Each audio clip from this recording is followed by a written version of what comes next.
आज हमने distributed commit के बारे में देखना है कि डिस्ट्रीब्यूटेड कमिट्स क्या हुआ करते हैं और उसके कौन से प्रोटोकॉल्स हैं जिनको हम इस्तेमाल करते हैं। तो ऑब्जेक्टिव्स इस टॉपिक के हमारे पास ये होंगे कि हम डिस्ट्रीब्यूटेड कमिट का इंट्रोड्यूस करने के काबिल हो जाएंगे और जो भी डिस्ट्रीब्यूटेड कमिट प्रोटोकॉल्स हैं वो किस तरीके से काम करते हैं और उनके कौन से फेजेस हुआ करते हैं हम उनसे भी फेमिलियर हो जाएंगे। अब फर्स्ट हम देखते हैं कि डिस्ट्रीब्यूटेड कमिट हमारे पास होता क्या है। The distributed commit problem involves having an operation being performed by each member of a process group और नॉन एट ऑल। यानी इसका मतलब ये हुआ कि आपके पास जब हम कमिट, क्योंकि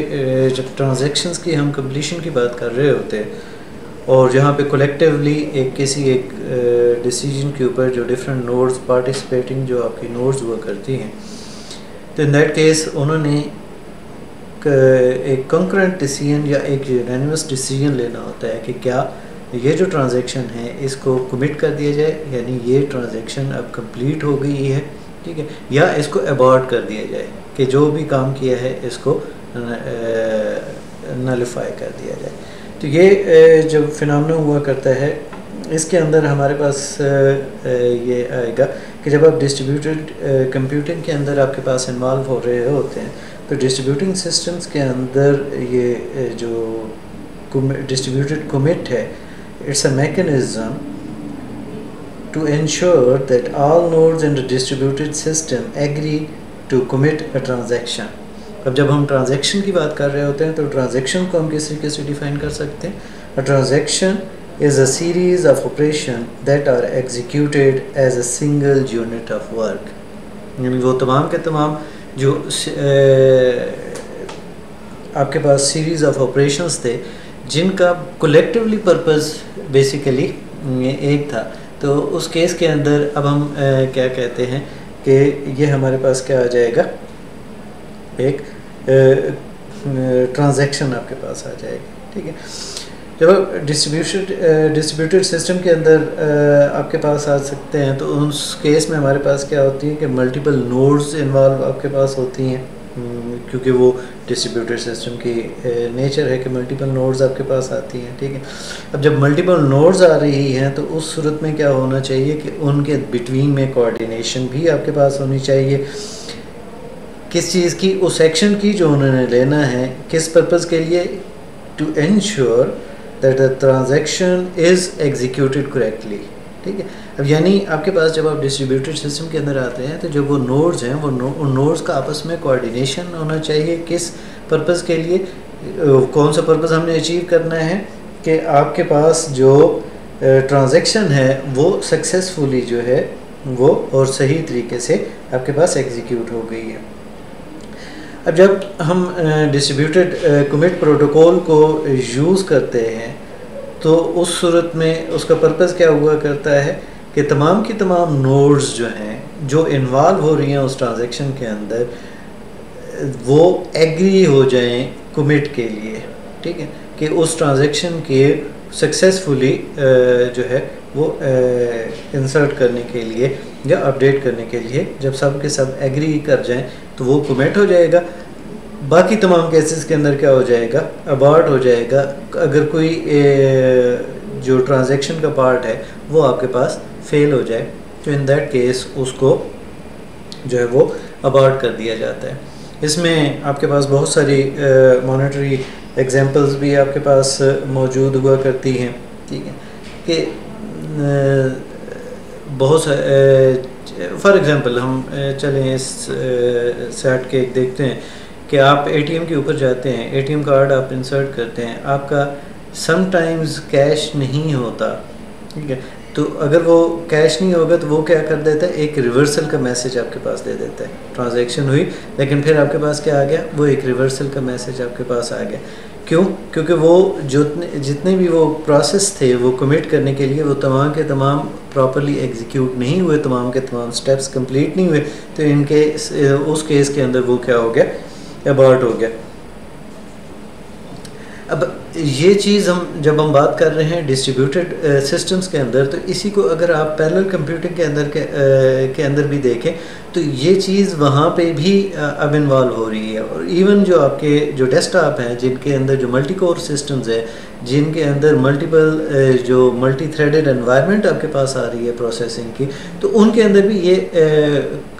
जो कंसेप्ट है जो डिस्ट्रीब्यूटेड कमिट का है, यही चीज़ वहाँ पे भी अब इन्वॉल्व होना शुरू हो गई। अब हम देखते हैं कि जब हम डिस्ट्रीब्यूटेड कमिट की तरफ जाते हैं तो डिस्ट्रीब्यूटेड कमिट के अंदर आपके पास क्या होगा कि in the case of reliable multicasting the operation is the delivery of a message. ठीक है, क्या आपके लिए जो डिलीवरी ऑफ अ मैसेज है वो आपके पास हुआ करता है। इसका purpose with distributed transactions the operation may be a commit of a transaction at a single site that takes part in the transaction। अब यहाँ पे ये ज़रूरी नहीं कि हर एक अपने पास भी होगा, समटाइम्स एक कोलेक्टिवली जो भी ऑपरेशंस किया है तो उनको किसी एक सिंगल साइट के ऊपर भी उन्होंने कमिट करना है, यानी अपनी जितनी भी आउटपुट है उसको वहाँ पे एक कंप्लीट टास्क की फॉर्म में या एक ट्रांजैक्शन की फॉर्म के अंदर वहाँ पे अगर उन्होंने एंट्री देनी है तो वो भी आपके पास यहाँ पे डिस्ट्रीब्यूटेड एनवायरनमेंट के अंदर मौजूद हुआ करता है। अब जो बाकी एग्जांपल्स हैं ये साथ में आपके पास दी हुई हैं, आप इनको चेक कर सकते हैं। अब यहाँ पे अगर हम देखें तो डिस्ट्रीब्यूटेड कमिट प्रोटोकॉल जो सिंपलेस्ट वे के साथ है उसके अंदर कुछ स्टेप्स आपके पास इन्वॉल्व हो रहे होते हैं। वो स्टेप्स हैं वो आपके पास क्या क्या हैं कि जब भी, क्योंकि अगर हम स्टार्ट के अंदर देखें फॉर एग्जांपल आपके पास हम ये कहते हैं कि जी कुछ नोड्स हैं जो आपके पास बेसिकली काम कर रही हैं और वो नोड्स काम करते हुए क्या कर रहे हैं कि उन्होंने कुछ वैल्यूज़ के ऊपर ट्रांजैक्ट करना है। अगर कोई और वैल्यू सेम ही है, अगर किसी एक पॉइंट के ऊपर उस वैल्यू में कोई चेंज आ जाए तो इन दैट केस वो क्या करना है, वो बाकियों के ऊपर भी चेंज कर आनी चाहिए। अब एक वे तो ये है कि हम ये कहते हैं कि जब भी किसी के ऊपर चेंज आ जाए तो वो तमाम के तमाम को ब्रॉडकास्ट कर दे। अब इसकी वजह से क्या होगा कि इस ब्रॉडकास्टिंग की वजह से आपके पास जो इशू आ जाता है वो आपके पास क्या आ रहा है कि वो जो नेटवर्क है वो आपके पास बेसिकली कंजेस्टेड फॉर्म के अंदर आ जाता है। इट मीन्स कि नेटवर्क की कंजेशंस आ गई, नेटवर्क कम्युनिकेशंस आपके पास ज़्यादा इन्वॉल्व हो रही है, और कम्युनिकेशन जब ज़्यादा इन्वॉल्व हो रही है तो उस केस के अंदर जो है वो आपके पास इश्यूज आपके पास आ रहे होते हैं। ठीक, तो इनको आगे हम देखते हैं जब हम इसकी डिफरेंट फेजेस के अंदर जाते हैं। पहले तो हम देखते हैं कि हम जो बेसिक कुछ इसके स्टेप्स हैं वो आपके पास क्या हुआ करते हैं। एक तो आपके पास ये है कि ट्रांजैक्शन कोऑर्डिनेटर्स जो है वो जो पहले स्टेप में करते हैं वो एक प्रिपेयर मैसेज जो है वो सेंड करता है तमाम पार्टिसिपेटिंग नोड्स को जो उस ट्रांजैक्शन के अंदर इन्वॉल्व हो रही होती हैं। अब जितने भी पार्टिसिपेंट्स हुआ करते हैं वो रिस्पॉन्ड करते हैं वोट के ज़रिए, वो ये चीज़ शो कर रहे होते हैं कि weather those nodes or that specific node is ready to commit the transaction or not। फिर अगला आपके पास क्या आ जाता है कि एक और जो नेक्स्ट में आपके पास आ जाएगा कि अगर तमाम के तमाम जो पार्टिसिपेटिंग वो नोड्स हैं उनका जो वोट है, उन तमाम पार्टिसिपेंट्स का जो वोट है वो कमिट की साइड के ऊपर आ जाता है। तो तमाम की तमाम नोड्स कहती हैं कि okay commit, okay for commit, we are ready for commit. तो इन दैट केस क्या होगा, कोऑर्डिनेटर जो है वो सेंड करता है कमिट मैसेज तमाम की तमाम नोड्स को।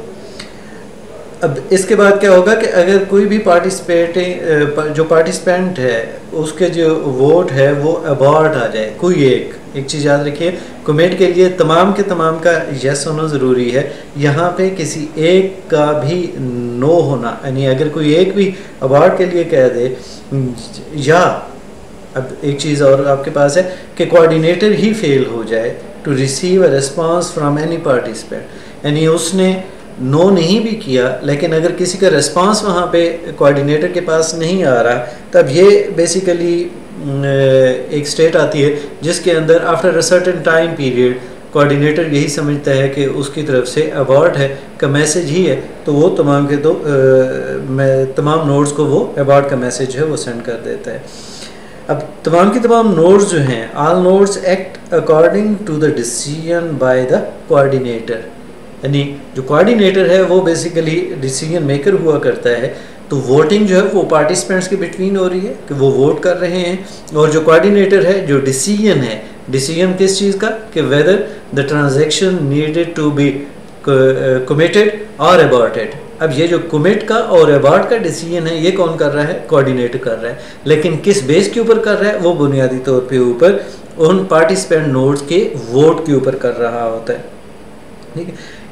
अब ये हमारे पास जो है वो इस एक बेसिक जो भी एल्गोरिदम्स हमारे हुआ करते हैं तो उनके बेसिक कंसेप्ट्स आपके पास यही हुआ करते हैं। अब जब हम कमिट प्रोटोकॉल जो डिस्ट्रीब्यूटेड के अंदर सिस्टम्स के अंदर इन्वॉल्व हो रहे होते हैं तो उनको हम 3 टाइप्स के अंदर कैटेगराइज कर सकते हैं, और भी बहुत सारे हैं, मुख्तलिफ वेरिएंट्स हैं आपके पास, लेकिन अभी हम इनको इन 3 कैटेगरीज के अंदर कैटेगराइज कर रहे हैं या डिवाइड कर रहे हैं। फर्स्ट है हमारे पास सिंगल फेज़ कमिट आपके पास हुआ करता है, सेकंड आपके पास हुआ करता है 2 फेज़ कमिट आपके पास हुआ करता है, थर्ड आपके पास है 3 फेज़ कमिट आपके पास हुआ करता है। ठीक है, अब ये 3 टाइप्स के आपके पास हुआ करते हैं, और हर एक में वेरिएशन क्या है कि पहले से जो एक फेज़ के अंदर या एक मैकेनिज़्म के अंदर के जो इश्यूज़ थे उनको नेक्स्ट मैकेनिज़्म के अंदर जो है वो रिमूव करने की या उन इश्यूज़ को या उन प्रॉब्लम्स को ओवरकम करने की कोशिश की गई है। अब हम 1 बाय 1 इन तमाम को देखते हैं। सिंगल फेज़ या 1 फेज़ कमिट प्रोटोकॉल आपके पास क्या हुआ करता है। ठीक है, ये सिंपलेस्ट वर्जन है डिस्ट्रीब्यूटेड सिस्टम्स के अंदर, प्रोटोकॉल के अंदर जो हम यूज़ करते हैं। ठीक है, और इसमें 2 स्टेप्स इन्वॉल्व हुआ करते हैं जो सिंगल राउंड ऑफ कम्युनिकेशन के ऊपर जो है मुश्तमिल हुआ करता है, और सिंगल राउंड ऑफ कम्युनिकेशन किसके दरमियान में होती है, between the transaction coordinator and the participating nodes आपके पास, यानी उसमें सिंगल राउंड ऑफ कम्युनिकेशन है, वो मल्टीपल राउंड्स आपके पास नहीं होते। अब इसमें होता क्या है कि coordinator tells all the processes that are involved called participants whether to perform the operation in question. ठीक है, अब उसके बाद आपके पास अब इसमें जो इशू है वो आपके पास था, जैसे अभी शुरू में मैंने बताया था कि आपके पास जो मल्टीपल नोड्स हैं, वो एक वेरिएशन तो ये था कि वो तो जिसके पास भी आई है वो तमाम को कोऑर्डिनेट ब्रॉडकास्ट कर दे, तो उसमें कम्युनिकेशन चैनल्स बहुत ज़्यादा इन्वॉल्व हो रहे थे। उसकी बजाय फिर क्या किया गया कि एक कोऑर्डिनेटर बना दिया गया, और नीचे आपके पास उसकी पार्टिसिपेटिंग नोड्स आपके पास हुआ करती थी। अब क्या करता है कि कोऑर्डिनेटर जो है वो बेसिकली जो दूसरी नोड्स हैं, क्योंकि वो कोऑर्डिनेट कर रहा है और वो आपके पास पेरेंट है, उसके बाद की बाकी जो नोड्स हैं उनके साथ वो कम्युनिकेट करता है कि मैं इस वैल्यू को चेंज करने लगा हूँ या I am doing this thing. ठीक है, अब जब वो कोई एक सर्टेन टास्क परफॉर्म करना चाहता है तो बाकियों को वो कहता है कि क्या आप भी रेडी है या कि नहीं है। ठीक है, अब यहाँ पे इशू ये है कि वो बैकवर्ड एक्नॉलेजमेंट इनके पास नहीं है। अब जैसे ही if one of the participant can not perform the operation, for example एक नोड है वो हैवी लोडेड है या वो कोई एक सर्टेन ट्रांजैक्शन कर रही है और वो भी उसी वैल्यू के ऊपर कोई ट्रांजैक्शन कर रही है, यानी इट मीन्स कि उस वैल्यू को प्रोसेस कर रही है या क्रैश कर गई है, कोई भी रीज़न आपके पास हो सकती है, तो उस सूरत में वो कोऑर्डिनेटर को नहीं बता सकता कि मैंने ये यस और नो का उसके पास नहीं था, यानी बैकवर्ड वो नहीं बता सकता। अब उस सूरत में होगा क्या कि कोऑर्डिनेटर ने क्या करना है कि वैल्यू चेंज कर दी। अब फॉर एग्जांपल एक नोड थी जिसके पास वो वैल्यू जो है वो ओल्ड वैल्यू या उसने जो खुद से लोकली चेंज की वो वाली वैल्यू आ गई, और जो दूसरी नोड थी उन्होंने अपने कोऑर्डिनेटर के साथ जो है सिंक होके वो वाली वैल्यू आपके पास आ गई। अब इस सूरत में होगा क्या कि आपके पास इनकन्सिस्टेंसी आ गई है। इनकन्सिस्टेंसी आपके पास किस तरीके से आ गई है कि आपकी जो कोऑर्डिनेटर है और जो दूसरी नोड्स थी जिन्होंने उसके साथ ही मिलके कमिट किया है, उन वैल्यूज़ को अपडेट किया है, उनके पास तो वो सिंक्ड वैल्यू है, लेकिन जो दूसरी नोड थी जिसने अपना नो वाला वोट जो है वो परफॉर्म नहीं किया था, तो उस केस के अंदर चूँकि वो कोऑर्डिनेटर को उसने इन्फॉर्म ही नहीं किया, और उसने वैल्यू को भी अपडेट नहीं किया, तो अब उसके पास क्या आ गई, वैल्यू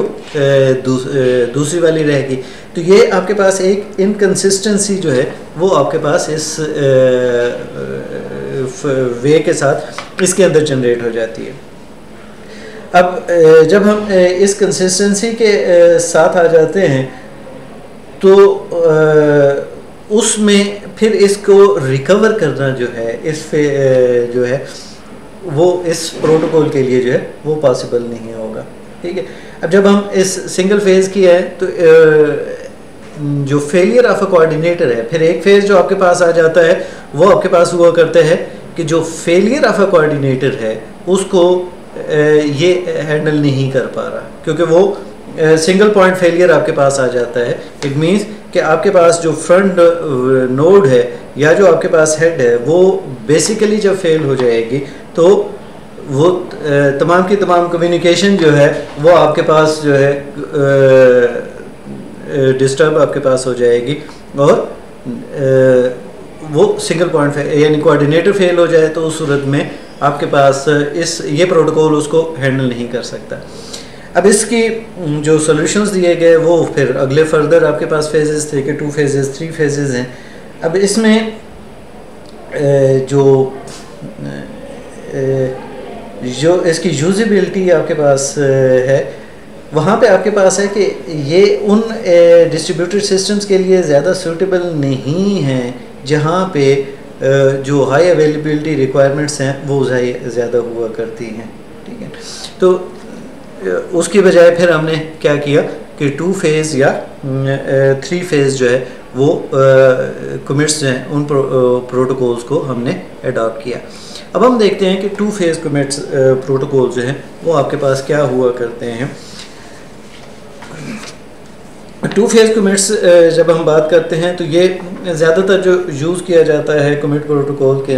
डिस्ट्रीब्यूटेड सिस्टम्स के अंदर और पैरेलल कंप्यूटिंग के अंदर, वो ये 2 फेज़ प्रोटोकॉल कमिट प्रोटोकॉल आपके पास हुआ करता है। और ये तमाम की तमाम इंश्योर करता है कि बेसिकली तमाम की तमाम जो नोड्स हैं या जो प्रोसेसिंग एलिमेंट्स हैं वो तो एग्री कर जाएँ किसके लिए, एक ट्रांजैक्शन की कमिट के लिए। तो अगर हम सिंपल वर्ड्स के अंदर इनको कहें तो वो क्या कह सकते हैं कि assuming that no failure occurs, the protocol consists of the following 2 phases, each consisting of 2 steps. The first phase is the voting phase and the second phase is the decision phase. अब जब हम इसको further elaborate करते हैं तो उस सूरत में हमारे पास क्या हुआ करता है कि 2 फेज़ प्रोटोकॉल के अंदर आपके पास जो है वो होगा कि 2 कोऑर्डिनेट, इसमें अब बुनियादी तौर के ऊपर वोटिंग का कंसेप्ट है, ठीक है, कि कोऑर्डिनेटर वोट रिक्वेस्ट करता है, ठीक है, to message to all the participants, ठीक है। अब जब वोट रिक्वेस्ट जो है वो तमाम पार्टिसिपेंट्स को सेंड की जाती है तो उस सूरत में क्या होगा कि जो भी ग्रुप ऑफ मेंबर्स हैं जो उसके पार्टिसिपेंट्स हैं, ठीक है, वो वोट कमिट का मैसेज सेंड करते हैं if it can commit locally, यानी अगर वो जो आपके पार्टिसिपेंट्स हैं वो उसको लोकली कमिट कर सकते हैं तो इन दैट केस वो उसको क्या करेंगे, वोट कमिट का मैसेज देंगे। अदरवाइज अगर वो लोकली नहीं कमिट कर रहा तो इन दैट केस वो क्या करेगा, वोट अबॉर्ट का मैसेज जो है वो जनरेट करेगा। अब जैसे ही वो आपके पास जो वोट रिक्वेस्ट जो गई थी उन तमाम को कोऑर्डिनेटर जो है वो क्या करेगा, कलेक्ट करेगा। कलेक्ट करने के बाद उसमें से फिर डिसीजन लेगा कि क्या ग्लोबल कमिट रिक्वेस्ट जो है वो तमाम मेंबर्स को सेंड करनी है, किस बेस के ऊपर, अगर तमाम के तमाम जो है वो क्या कर रहे हैं, कमिट के लिए एग्री कर रहे हैं। If one group member voted to abort a global abort message is send, ठीक है। तो अगर सारे के सारे, अब यहाँ पे जो कमिट हो रहा है वो क्या है कि तमाम के तमाम जो मेंबर्स हैं वो बेसिकली क्या हो रहे हैं, उनको एग्री होना चाहिए। तो जो पार्टिसिपेंट्स हैं ईच नोड जो है उसका एग्री करना जो है वो ज़रूरी है, अदरवाइज़ वो जो ट्रांजैक्शन है वो कमिट नहीं होगी बल्कि अबॉर्ट हो जाएगी। साथ ही साथ आपके पास क्या आ जाएगा कि ग्रुप मेंबर्स देन कमिट और abort based on the last message received from the coordinator. तो जो कोऑर्डिनेटर से मैसेज रिसीव होगा वो बेसिकली अब जो है ये उस पे जो भी एक्शन आपके पास है, कमिट का है या अबॉर्ट का है, वो उसी एक्शन के तहत जो है वो करेंगे। अब ये बेसिकली 2 फेजेस में आ गया। पहले वाले में क्या था कि प्रिपेयर फेजेस के अंदर कि आपके पास जो कोऑर्डिनेटर है उसने क्या किया था, रिक्वेस्ट की थी कि आप क्या रेडी हैं कमिट के लिए या ट्रांजैक्शन के लिए। तो एक वो वोटिंग ली थी, साथ ही साथ बेसिकली वो क्या था, प्रिपेयर होने के लिए भी था कि अगर वो रेडी हैं तो इन दैट केस वो अब प्रिपेयर हो जाएं कि या तो उसको कमिट करना है या अबॉर्ट करना है, वो डिसीजन के ऊपर होगा। अब जो भी पार्टिसिपेंट नोड आपके पास थी उसने क्या किया, रिस्पॉन्ड किया विद अ वोट जो इंडिकेट कर रहा था कि क्या वो कमिट कर पाएगा या कि नहीं कर पाएगा। और फिर आपके पास क्या हुआ कि अगर तमाम पार्टिसिपेंट्स ने वोट जो है वो कमिट के लिए दिया तो इन दैट केस जो है वो कोऑर्डिनेट अब कोऑर्डिनेटर क्या करेगा, वो नेक्स्ट फेज में चला जाएगा, वो आपके पास क्या आ जाएगा, कमिट फेज आपके पास आएगा। अब वो वोट की बेस के ऊपर अगर तमाम के तमाम ने कमिट के लिए वोट किया है तो कोऑर्डिनेटर अब क्या कर रहा है, वो कमिट की जो इंस्ट्रक्शन है वो पास ऑन कर रहा है। और अगर आपके पास जो है वो अबॉर्ट की शक्ल में आपके पास आ गया तो उस केस के अंदर जो है वो उसको क्या कर देगा, जो है वो अबॉर्ट आपके पास कर देगा। ठीक, अब जब जो भी पार्टिसिपेंट्स हैं वो कमिट ऑपरेशन जैसे ही परफॉर्म करते हैं तो साथ में क्या करते हैं, एक्नॉलेजमेंट कर देते हैं टू द कोऑर्डिनेटर। अगर कोई भी एक पार्टिसिपेंट फेल हो जाए कमिट करने में तो वो क्या करेगा, अबॉर्ट मैसेज जो है वो आपके पास कोऑर्डिनेटर को सेंड कर देता है। अगर कोऑर्डिनेटर जो है वो एक अबॉर्ट मैसेज जो है किसी भी पार्टिसिपेंट से रिसीव करता है तो वो तमाम के तमाम पार्टिसिपेंट्स को ब्रॉडकास्ट कर देगा अबॉर्ट का मैसेज, और उनको ये इंस्ट्रक्ट करेगा कि अब आपने इस इंस्ट्रक्शन को क्या कर देना है, आपके पास अबॉर्ट कर देना है। अब यहाँ पे अगर आप देखें तो आपके पास जो consensus, not in a true sense consensus but लेकिन यह है कि तमाम की तमाम नोड्स का बेसिकली एक एग्री करना कि हमने कमिट करना है, ये यहाँ पे आपके पास क्या हुआ करता है, वो ज़रूरी हुआ करता है। अब इसकी वजह से समटाइम्स आपके पास ऐसा हुआ करता है कि अगर कोई एक नोड वो नहीं काम कर रही है, वो क्रैश कर रही है, तो इन दैट केस बाकी सारे का सारा जो सिस्टम है वो आपके पास जो है वो हाल्ट में चला जाता है या उसको अबॉर्ट करना पड़ता है। जबकि कुछ सिचुएशंस के अंदर, क्योंकि ये अब बड़ी स्ट्रिक्ट किस्म की है कि सारे के सारे जो नोड्स हैं वो वोट करें और कमिट के हक में वोट करें तो तभी आपके पास आएगा। जबकि कुछ केसेस के अंदर ऐसा था कि अगर कोई एक नोड जो है, जैसे हमारे पास रिडंडेंट आपके पास अगर नोड्स वाली हमने की हुई है कि सेम ऑपरेशन जो है वो मल्टीपल नोड्स के ऊपर परफॉर्म किया जा रहा है, तो इन दैट केस वो ट्रांजैक्शन हम सक्सेसफुली कर सकते थे अगर कोई एक नोड नहीं भी आ रही। तो ये इसके अंदर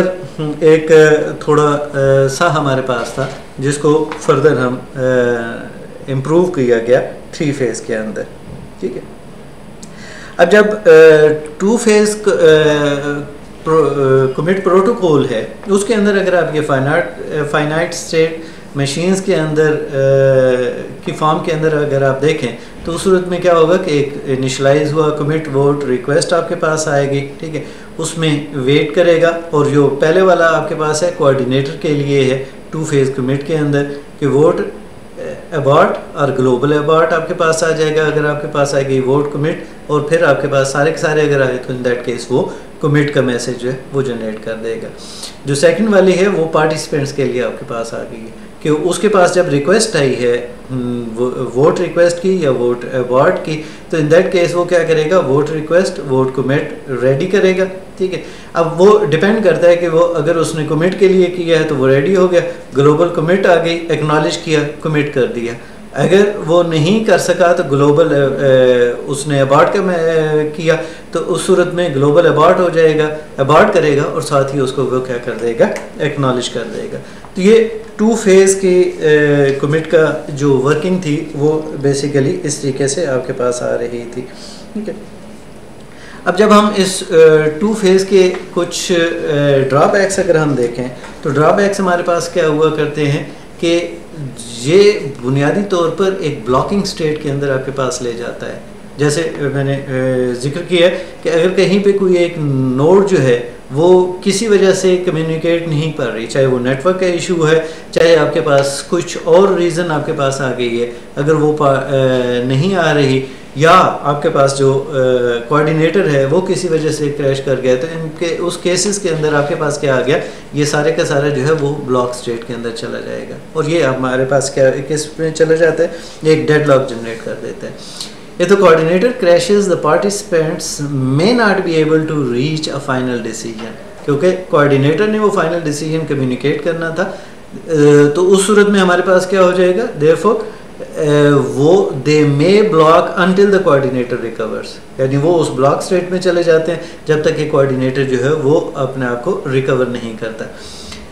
2-phase commit is known as blocking commit protocol for this reason। अब इसी वजह से इसको हम क्या नाम दे देते हैं, ब्लॉकिंग कमिट प्रोटोकॉल का नाम भी दे देते हैं। अब इसका इसकी जो लिमिटेशंस थी बुनियादी तौर पे इनको आगे 3 फेज़ जो आपका कमिट है उस प्रोटोकॉल के ज़रिए इसको दूर करने की कोशिश की है। अब यहाँ पे हमारे पास जो है जब 3 फेज़ की जो मॉडिफिकेशंस आई तो अब हम देखते हैं कि 3 फेज़ कमिट आपके पास किस तरीके से काम करता है, क्योंकि जब आप 2 फेज़ के अंदर आए तो जो मॉडिफिकेशंस आई तो उस सूरत में उसकी जो डिफरेंट मॉडिफिकेशंस थी उसमें से एक 3 फेज़ कमिट भी था, एक वेरिएशन और भी है, पैक्सॉस एल्गोरिथम है एंड डिफरेंट अदर वेरिएशंस भी हैं जिनको किया जाता है। लेकिन यहाँ पे हम जो डिस्कस करेंगे वो हमारे पास क्या आएगा, 3 फेज़ कमिट प्रोटोकॉल आपके पास आ जाएगा, ठीक है। अब जब हम 3 फेज़ कमिट प्रोटोकॉल के हैं तो इसकी क्या है कि स्कीन ने 1981 के अंदर एक variant of 2PC 2 phase commit जो है वो डेवलप किया। अब इसमें जो ब्लॉकिंग प्रोसेसेस है उसको वो क्या करता है, रिमूव कर रहा है। और एक और जो चीज़ है, चूँकि जैसे ही कोऑर्डिनेटर करता है तो वो जो 1 पॉइंट फेलियर वाला एक आपके पास था कि कोऑर्डिनेटर फेल्स मींस के तमाम जो है वो किस में, ब्लॉकिंग स्टेट में चले गए, तो उस चीज़ के अंदर को भी इसने रिमूव करने की कोशिश की, क्योंकि यहाँ पे अगर कोई एक कोऑर्डिनेटर क्रैश कर जाए तो वो वोट के ज़रिए किसी और को भी अपना कोऑर्डिनेटर बना लेते हैं, ठीक है। अब यहाँ पे इसके अंदर आपके पास क्या होगा कि आपके पास जो कोऑर्डिनेटर हैं, the states of coordinator and each participant satisfy the following 2 conditions. अब ये 2 कंडीशंस हैं इस प्रोटोकॉल के अंदर। There is no single state from which it is possible to make a transition directly to either a commit or an abort state. Second जो condition है, there is no state in which